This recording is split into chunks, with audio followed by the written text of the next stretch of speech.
I find it stunning that the way we talk about it seems more about grievance politics and trying to score points than actually getting to the root of what is an American problem. I think Senator Booker made a good point just a moment ago when he said we have to self-examine, we have to be introspective. There is political violence. Extremists who have left-wing ideologies and right-wing ideologies. To say it's just one and not the other is to deepen the problem. But we have an administration right now who is eviscerating the people that should be keeping us safe. Senator Booker, I think, should practice what he preaches. The only thing that's going to get us out of this condition is for courageous leaders in both parties to start standing up and extending grace and self-introspection. Senator Booker, in this spirit of introspection, is standing by this endorsement. So I suppose I would invite, well, perhaps I should have looked, because Senator Booker has left the room, and I think I can guess why.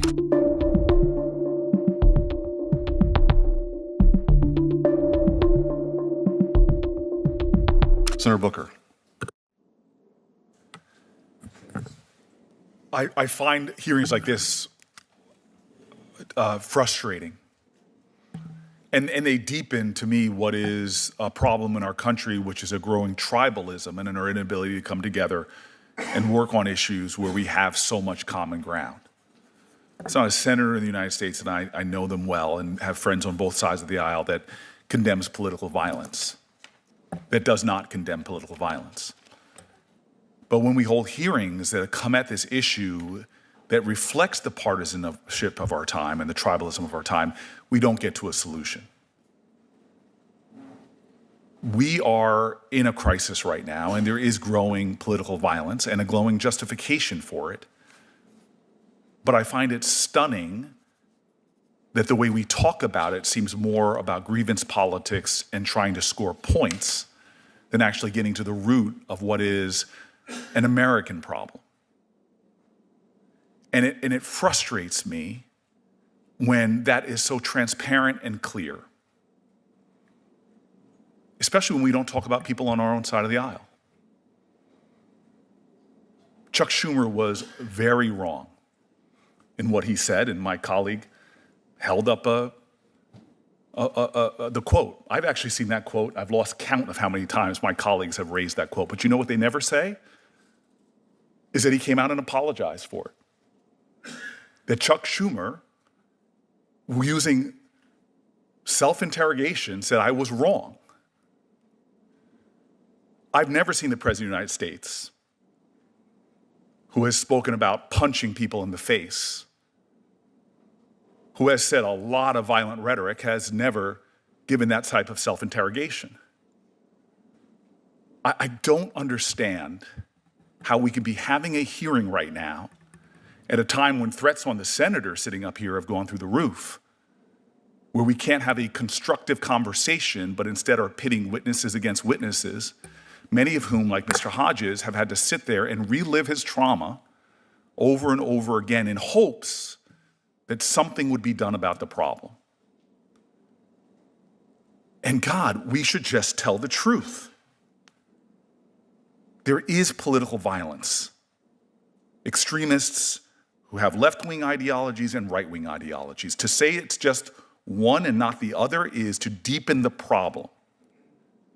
But we have an administration right now who is eviscerating the people that should be keeping us safe, and who is pulling down from the website, as they did earlier this year when the Department of Justice removed from its website a government-funded report published last year that found that the number of far-right attacks continues to outpace all other types of terrorism and domestic violence extremism. If we can't accurately describe a problem and do it without partisan rhetoric or seeking to score partisan points, we will not solve this problem. I have a lot of colleagues that are wiser and more full of grace. I'm a big believer about faith, that before you tell me about your religion, first show it to me in how you treat other people. If you ascribe to the beliefs of my faith, of Jesus Christ, God, show grace. And I still remember bemoaning to Tim Kaine about the problems we have in our growing hostile degrading and demeaning political climate. And he said, the only way this is ever going to be cured, he said to me, was by each of us showing every single day a relentless commitment to ideals of extending grace to one another. I haven't heard any of that rhetoric in the little bit of this hearing that I've listened to. I've heard finger pointing, condemnation, demeaning and degrading that reflects our partisan divide. This is the American problem.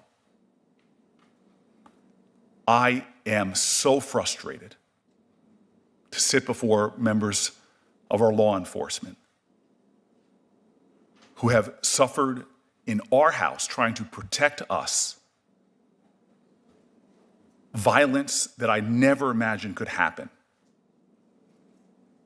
And yet we have an inability to name it and condemn it and commit ourselves to doing something about it. I will do my best to call it like it is.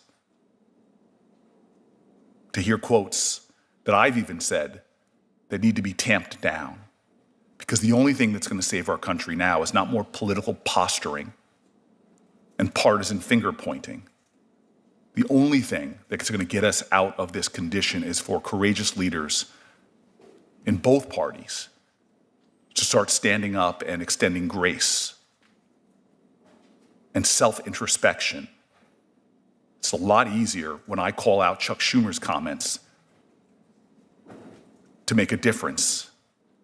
And God, I wish I'd see more of my colleagues being willing to call out the President of the United States for his outrageous comments as well. Thank you. So in the end, this wasn't just another Senate hearing. It was a full-blown exposure of the radical left's moral double standard. Booker preached grace, but couldn't show it. He talked about courage, then walked away. And Knowles? He didn't just debate.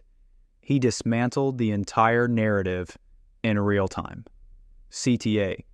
If you're done watching politicians talk about grace while running from accountability, make sure to like this video, drop a comment with your take, and share it out, because more people need to see what really went down in this hearing.